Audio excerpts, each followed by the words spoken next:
Mark Ramsey. With me is the one, the only, Seth Godin, the most famous head in all of marketing. And I don't just mean inside, I mean outside, I mean both. He is the author of many books. He is the author of the world's most popular marketing blog.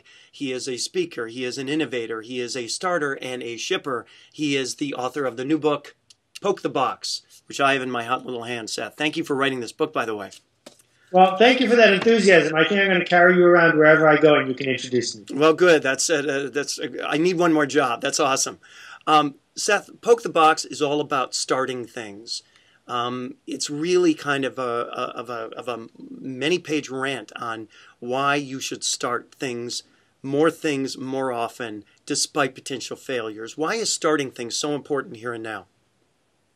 Well, here's the thing, Mark. The industrial age is over. I think we can all agree that in the last few years we've seen this mindset of average products for average people, top 40 radio, assembly lines, cogs doing what they're told. All of that is crumbling.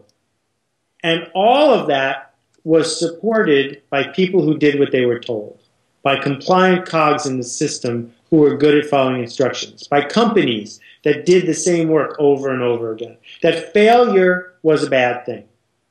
Well, something has shifted. And what shifted is that the world is shifting, that things are changing, that the old system, whatever the system was, isn't as bulletproof as we thought.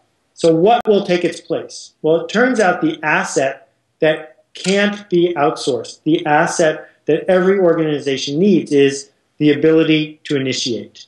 The idea of starting, of pushing things forward, of failing often on the path to success. And I found that no one was talking about that. No one had written a book that said, we will do better if you will start and ship and finish things. And so what I'm trying to do is give people a permission slip and say, if you were waiting for someone to say, go, go, go, here you go. Mm-hmm. Is there a difference between starting things and copying things? Because a lot of people are always asking me, Mark, give me an example of a broadcaster that's doing a really good example of blank. And, you know, with the obvious intention of, well, I'll just see what they're doing and adapt it or copy it wholesale. Right. Well, by the time someone writes a case study for the thing you want, it will be too late. That there used to be this idea that you could be a fast follower. There used to be this idea that you would wait for someone to invent a digital watch and then you would make digital watches better. Mm-hmm. That you would wait for someone to come up with a new kind of music and then you would go do that music better. The thing is, the internet makes it so easy for these ideas to spread that it doesn't go one guy and then one guy copying them. It goes one guy and then 80 guys copying. Mm-hmm. So Apple has the iPad and now there are 90 tablets being produced. 90! Just 6 months later. Well, in that maelstrom of noise, there's only one that people are remembering, which is the first one. And we see the same thing. You know, you can say, I'm the next Justin Bieber, but you just said his name, right? Mm-hmm. That it turns out that being the one in the world of Google is the one you have to be, because that's the one that people are looking for. It's not about copying this and getting it into a new market or copying this and getting a little more shelf space. It's about figuring out how to go first in the right way. Well, but isn't that the hard part? I mean, after all, I think in the case of broadcasters, these people are not incentivized per se by people outside them to try new things. They're not incentivized to try or fail quite well. They're disincentivized to fail. They're not incentivized to try. And they're certainly not incentivized to take risks. They're not incentivized on innovation, really, to any great degree whatsoever. How do you get around the raw lack of incentive to do the right thing? Well, you're bringing up a good point, except the really hard part is the failing part, not the inventing. Everyone has an idea. Everyone, sometime in their life, committed an act of genius. The hard part is overcoming kindergarten through high school-based training of not failing. Mm-hmm. And we reinforce that by telling our employees, don't fail. We reinforce that by looking for hints from our boss that we shouldn't fail. And so part of my message here is to the boss, if you're going to punish the failures, don't expect any successes. If you're going to punish the failures, don't expect anybody to raise their hand. Why should they? So part of the deal, part of the contract, is the boss has to say, you know what? That failed, congratulations. here's a bonus. That failed. Congratulations. You get the parking spot of Employee of the Month. Because if we don't start failing, we're toast. Right? Well, if you don't, go ahead. Yeah. What you're getting at is that there needs to be a proper recognition for the role and importance of innovation in the world around us. You have a line in your book, and the line is, the market is obsessed with novelty. And you mean that in the most positive of ways. And I think this is a key thing, because, Seth, I don't see it in the broadcasting industry. I don't see a recognition in the broadcasting industry that the market is at all obsessed with novelty. And in fact, what you hear among broadcasters is, look, we're listened to by almost everybody, almost every place, almost all the time. Why don't people pay attention to that? Why don't we get credit for that? Why doesn't Wall Street reward us for that? Why don't the trade publications write that up? Do you see what I mean? Yeah. Well, so let's talk about broadcast for a little bit. Clearly, anyone who has looked at pop music knows that novelty is as important as ever, if not more important, that radios are merchants of musical novelty, that classical music stations tend not to do very well, and one reason is because there's not a lot of new classical music to listen to. So part of the reason we listen to music is to hear something new. And yet, radio stations seem stuck when it comes to ideas of format, connection to listeners, creating social movements, creating all these other forms of novelty. And so the internet says, all right, we'll do that instead. You don't have to do it, we'll take care of it. And they're leaving attention on the floor. They're leaving behind all of these ways that they could get people to engage. And what is the best people in radio are doing is saying, you know what? I'll just start my own radio station. That's what the internet is. It's a free radio station for people with the guts to go find listeners. So Leo Laporte, starting not with music, but with nonfiction, Leo Laporte takes home millions of dollars a year personally by running what is basically a radio station on the internet about technology.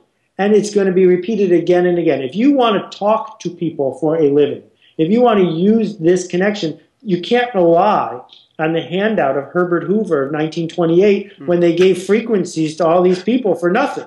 Because those frequencies are getting less valuable every single day.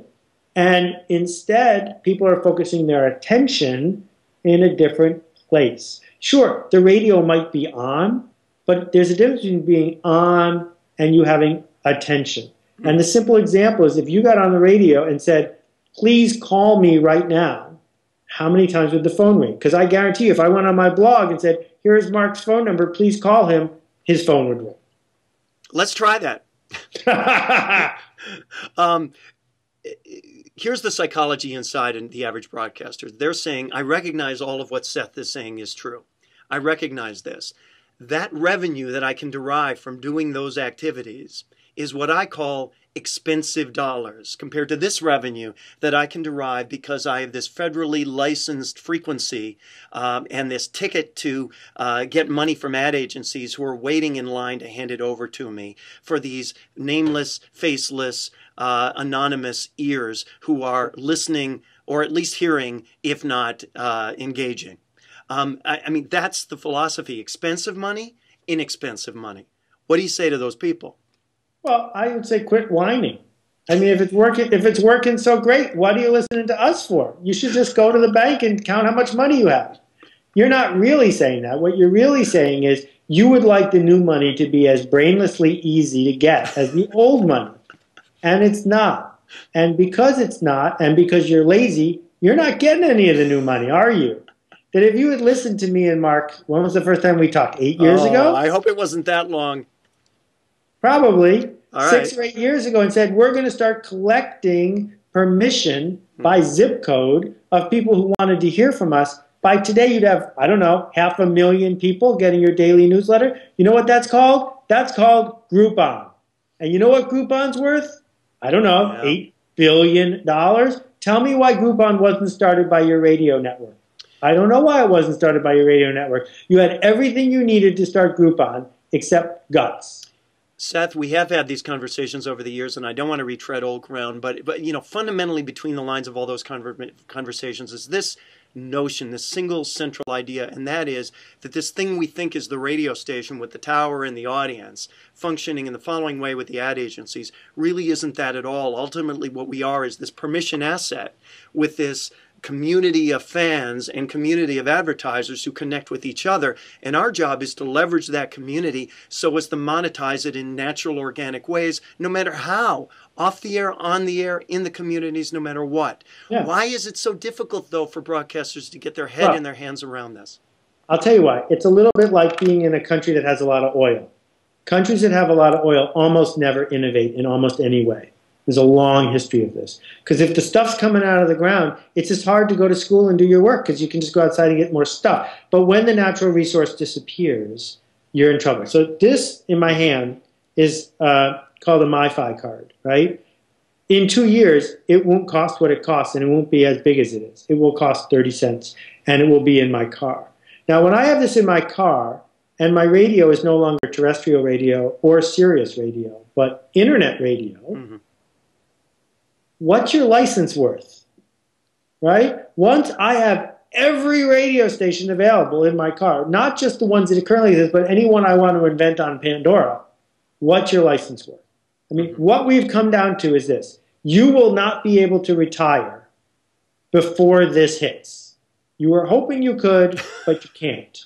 So given that that's the case, what you going to do about it? You better find out where the expensive money is. You better find out what asset are you going to be able to build, because your current asset, your FCC license, is about to be worth zero. Seth Godin is the author, the terrifyingly prescient author of Poke the Box, his latest book. Seth, it's a terrific book. Everybody should go out there and get it. Thank you so much for your time today. It's always a pleasure. Thanks for the work you do. It really matters.